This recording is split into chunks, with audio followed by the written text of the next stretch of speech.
ನಮಸ್ಕಾರ. ನಾನು ರಮಾಕಾಂತ್ ಮತ್ತು ನಿಮ್ಮ ಮುಂದುಗಡೆ ದೀಪಾವಳಿಯ ಹಬ್ಬವನ್ನು ಎಲ್ಲರೂ ಮುಗಿಸಿರ್ಬೋದು. ಇದಕ್ಕೆ ದೀಪಾವಳಿಗಿಂತ ಮೊದಲು ನಾವು ಏನೇನು ಕಾರ್ಯಕ್ರಮಗಳನ್ನು ಮಾಡಿದ್ದೀವಿ, ಏನು ಡೆವಲಪ್ಮೆಂಟ್ ಆಗ್ತಾಯಿದೆ ಅದರ ಬಗ್ಗೆ ಕೆಲವು 4 ಮಾತುಗಳನ್ನು ನಿಮಗೆ ತಿಳಿ ಹೇಳ್ತೀನಿ.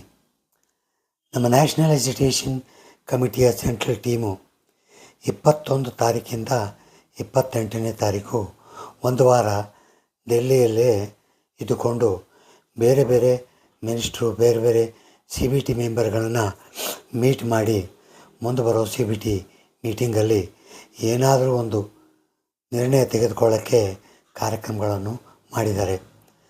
ನಮ್ಮ ವೀರೇಂದ್ರ ಸಿಂಗ್ ಅವರು, PN ಪಾಟೀಲ್ ಅವರು, ಬಹುಗುಣ ಅವರು ಸೇರಿ ಈ ಕೆಳಗಿನ ಜನರನ್ನು ಮೀಟ್ ಮಾಡಿದ್ದಾರೆ.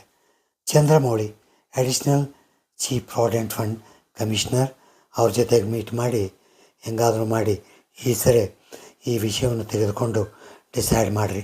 ಹಾಗೂ CBT ಮೆಂಬರ್ನ ಹರಿಭಜನ್ ಸಿಂಗ್ ಹಾಗೂ ಕರುಣಾಮಲ್ಯನ್ CBT ಮೆಂಬರ್ಗಳನ್ನ ಮೀಟ್ ಮಾಡಿ ಈ ಸರಿ ಬರ್ತಕ್ಕಂಥ ಮೀಟಿಂಗಲ್ಲಿ ಈ ಮಿನಿಮಮ್ ಪೆನ್ಷನ್, ಹೈಯರ್ ಪೆನ್ಷನ್ ಬಗ್ಗೆ ಒಂದು ಡಿಸೈಡ್ ಮಾಡಿರಿ ಅಂತ ಅದು ರೆಕಮೆಂಡೇಷನ್ ಮಾಡಿದ್ದಾರೆ. ಹಾಗೂ ಸೀನಿಯರ್ ಮಿನಿಸ್ಟ್ರಿಗಳಾದ MP ಅನುರಾಗ್ ಠಾಕೂರ್, ಮನೋಜ್ ತಿವಾರಿ ಇವ್ರುಗಳ ಜೊತೆ ಕೂಡ ಮಾತಾಡಿದ್ದಾರೆ.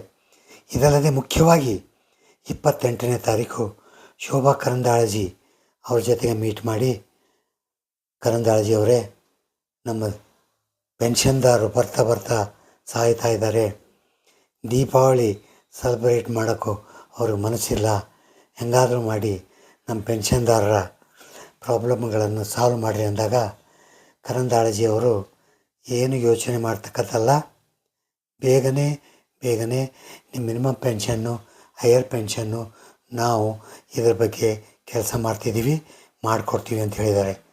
ಇದು ನಾನು ಹೇಳ್ತಾ ಇರೋದು ಏನಾಗಿದೆ ಅಷ್ಟೇ ವಿಷಯ. ಬನ್ನಿ, ನಮಗೆ ಸಿಗೋವರೆಗೂ ಎಲ್ಲರೂ ಸೇರಿ ಹೋರಾಡೋಣ. ಇವತ್ತೆಲ್ಲ ನಾಳೆ ನಮ್ಮ ಕೆಲಸ ಆಗೋದು 100% ಡೆಫಿನೆಟು. ಧನ್ಯವಾದಗಳು.